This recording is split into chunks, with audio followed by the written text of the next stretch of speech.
அது என்னுடைய ஹஸ்பண்டை பற்றி உங்ககிட்ட அது அவங்க செய்கிறதெல்லாம் சில ஃபன்னாக தான் இருக்கும். ஆனால் ஒரு ஜோக்காகவும் இருக்கும் அவங்களோடது. அவங்க என்கிட்ட பேசுகிறது அதை பற்றி தான் உங்ககிட்ட ஷேர் பண்ணிக்க போகிறேன். அதாவது எங்கள் 2 பேர்த்துக்கும் எப்பயுமே எங்களால் சண்டையே வராது. சரிங்களா? ஒன்று பிள்ளைங்க ஏதாவது சேட்டை பண்ணால் அவங்களால சண்டை வரும், இல்லைன்னா சொந்த பந்தத்தால் சண்டை வரும். இல்லை அப்படின்னு பார்த்தீங்கன்னாக்கும் ஒரு டிவி சீரியலை பார்த்தா கூட சண்டை வருங்க. டிவி சீரியல், சினிமா தேட்டருக்கு போனால் சண்டையே வராதுங்க. எங்கள் வீட்டுக்கார் தேட்டருக்கு போயிட்டாருன்னு வச்சுக்கோங்களேன், அப்படியே ரோபமாக இருந்தால் இப்படியே தான் உட்காந்துருப்பாரு. நம்ம ஏதாவது பேசினா கூட அமைதியாக படத்தை பார்க்கணும், அமைதியாக இரு அப்படிம்பாங்க.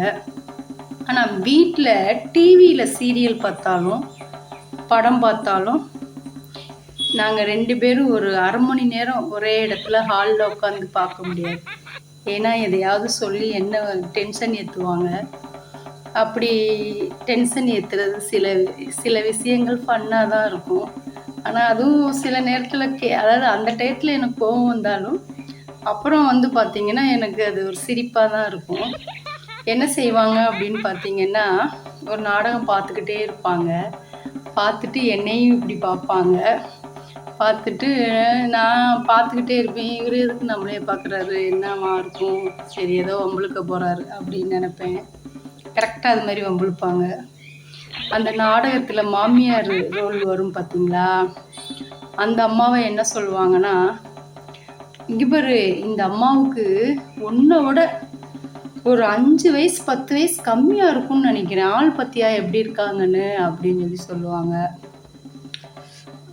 அப்படியா, சரி சரி அப்படின்ட்டு திருப்பி நான் ஒன்றும் பேச மாட்டேன். நான் அப்படியே நாடகத்தை பார்த்துக்கிட்டே இருப்பேன்.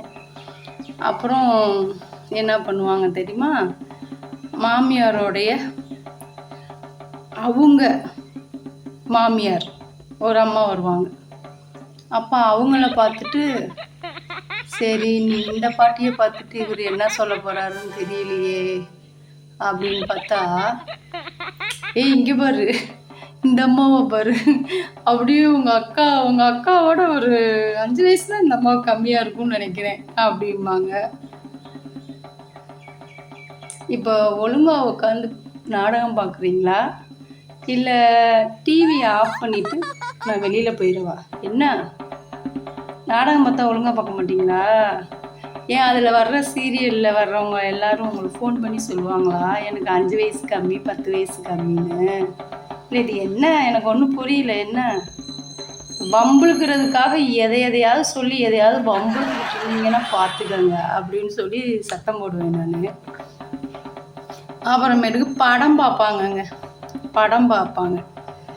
படம் பார்த்தாலும் இதே கூத்து தான் நடக்கும். அதாவது எப்பயுமே கணவராக இருக்கட்டும், மற்றவங்களாக இருக்கட்டும், சொந்த பந்தமாக இருக்கட்டும், அவங்க கொடுத்ததை உடனே கொடுத்தா அதோடைய அருமை தெரியாது இல்லைங்களா? அவங்க அதை பற்றியே யோசிச்சிருக்க மாட்டாங்க. எதிர்பார்க்காத நேரத்தில் நம்ம அவங்களுக்கு திருப்பி பதிலடி கொடுக்கணும். சரி அடுத்த வாரம் வரும்ல, அப்புறம் கவனிச்சுக்கலாம். திருப்பி மறுவாரம் ஞாயிற்றுக்கிழமை வந்துச்சு. அவர் அந்த மூடுலேயே இல்லை. அவர் பாட்டுக்கு படம் பார்த்துக்கிட்டு சீரியல் மற்ற நாளில் தான், அது என்றைக்காவது லீவு போட்டு வீட்டில் இருந்தால் தான் சீரியலை பார்த்து வம்புழுப்பாங்க. அப்புறம் ஞாயிற்றுக்கிழமை படம் ஓடிச்சு. நான் என்ன பண்ணேன், நான் உசுபேத்தினேன். என்ன பண்ணேன், ஏங்க இங்கே பாருங்கங்க, இவரை பாருங்கங்க, ஆனால் உங்களோடங்க 10 வயசு கூட தாங்க அவருக்கு அப்படிங்க. எங்கள் வீட்டுக்காருக்கு அப்படி ஒரு சந்தோஷம், நம்மளோட 10 வயசு கூட இல்லை சொல்கிறா அப்படின்னு ரொம்ப சந்தோஷப்பட்டாங்க. உங்களோட 10 வயசு கூட இருக்கும் போலங்க, ஆனால் பாருங்களேன் எவ்வளோ ஸ்மார்ட்டாக எவ்வளோ அழகாக இருக்காங்கன்னு. ஆனால் நீங்கள் 10 வயசு கம்மி தான், ஆனால் நீங்கள் ஏங்க இப்படி வயசானவர் மாதிரி இருக்கீங்க? உங்களோட மூத்த வயசு உள்ளவரே இளமையாக இருக்காரு, நீங்கள் ஏன் இப்படி வயசான மாதிரி இருக்கீங்க அப்படின்ட்டு நான் பாட்டுக்கு டிவி பார்ப்பேன். என்னை பார்த்து இந்த அப்படியே ஒரு முறைச்சிக்கிட்டு அந்த இடத்த விட்டு எந்திரிச்சு போயிடுவார். இருந்தால் இன்னி இவ ஏதாவது சொல்லி நம்மளை டென்ஷன் ஏற்றுவான். ஏங்க போகிறீங்க, படம் நல்லா தானே இருக்குது, எதுக்கு எந்திரிச்சு போகிறீங்க அப்படிம்பேன். இல்லை ஒன்றும் இல்லை அப்படிம்பேன். அப்புறம் மாமனார் அந்த அந்த படத்தில் வர்றவருடைய அப்பா ஒருத்தர் வருவார். அப்போ சொல்லி ஏங்க இங்கே பாருங்க, நீ ஒன்றும் சொல்ல வேணாம், பேசாமல் படத்தை பாரு, நீ எதுவுமே படத்தை பார்த்து சொல்ல வேணாம் பாரு. அப்படியா, இது மாதிரி தான் எனக்கு அன்னைக்கு எனக்கு இருந்துச்சு. இப்போ புரியுதா வழி என்னன்னு? படம் பார்த்தா சீரியல் பார்த்தா ஒழுங்காக உட்காந்து ஒழுங்காக பார்க்கணும். இப்படித்தான் நோஸ் கட் வாங்குற மாதிரி வரும். சரியா? இனிமேல் சொல்லுவீங்க இந்த சீரியலை பார்த்து படத்தை பார்த்து ஏதாவது சொல்லுவீங்க, அப்போ பதிலுக்கு பதிலான்னு கேட்பாங்க. பதிலுக்கு பதிலாம் கிடையாது, என்னுடைய வழி என்னங்கிறது உங்களுக்கு தெரியணும், அதுக்காக தான் சொன்னேன் அப்படின்னு சொல்லுவேங்க. இப்படி தான் எங்களுக்குள்ளே அடுத்தவங்களால தான் சண்டை வரணும். இப்போ எல்லாம் பார்த்தீங்கன்னா ஒரு நாடகத்தினாலேயும் ஒரு படத்தினாலேயுமே பார்த்தாலே எதையாவது சொல்லி சண்டை வருது. இதெல்லாம் பார்க்கும்போது நான் சொல்கிறது உங்களுக்கு ஒரு ஃபன்னாக தான் இருக்கும். ஆனால் அப்போக்கி எனக்கு ரொம்ப டென்ஷன் வரும். ஒரு தடவைலாம் டென்ஷன் ஆகி ரொம்ப பேசிட்டாங்க. போ அவனோடய போய் வாழ் போ அப்படின்னு சொல்லுவாங்க. நான் எதுக்கு அவங்களோட போய் வாழணுங்க? அந்த அளவுக்கு நான் ஒருத்து கிடையாது. அவங்களாம் நடிகருங்க. சரியா? எனக்கு என் வீட்டுக்காரர் தான் நடிகன், அழகன், எல்லாமே எனக்கு என் வீட்டுக்காரர் தான். நீங்கள் என்னை டென்ஷன் ஏற்றுனதுக்கு திருப்பி உங்களை டென்ஷன் ஏற்றுனேன், அவ்வளோதான். வலி உடனே உங்களுக்கு நான் அன்றைக்கி சொல்லியிருந்தேன்னா இந்த வலி உங்களுக்கு தெரிஞ்சிருக்காது.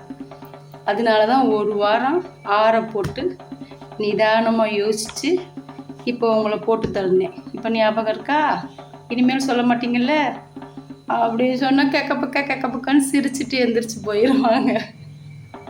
இப்படி தாங்க எங்கள் வாழ்க்கை ஓடும். மற்றபடி யாராலையும் எங்களுக்கு எங்கள் 2 பேர்த்துக்குள்ளே என்றைக்குமே சண்டையே வராதுங்க. இப்படி மற்றவங்களால தான் தேவையில்லாத லூஸ் டாக்கிங் எங்கள் வீட்டுக்காரர் விடுவார். ஆனால் நான் எப்போயுமே லூஸ் டாக்கிங் விட மாட்டேங்க. ஏன்னா நான் எது பேசினாலும் பின்னாடி நடக்க போகிறத முன்னாடி யோசித்து நான் பேசக்கூடியவன். நான் என்றைக்குமே மாட்டிக்க மாட்டேன். என் வீட்டுக்காரர் தான் என்கிட்ட எதையாவது சொல்லி மாட்டிக்கிட்டு திட்டு வாங்குவாங்க. நான் சொன்னது உங்களுக்கு எங்கள் வீட்டில் எங்கள் வீட்டுக்காரர் நடந்துக்கிறது, இந்த மாதிரி ஃபன்னாக டென்ஷன் ஏற்றுறது, இதெல்லாம் உங்களுக்கு பிடிச்சிருந்துச்சுன்னா ஒரு லைக் பண்ணுங்கள், ஒரு ஷேர் பண்ணுங்கள், முக்கியமாக ஒரு சப்ஸ்கிரைப் பண்ணுங்கள். சரிங்களா? பிடிச்சிருந்தா என்னங்கிறத கமெண்ட் பண்ணுங்கள். பாய்.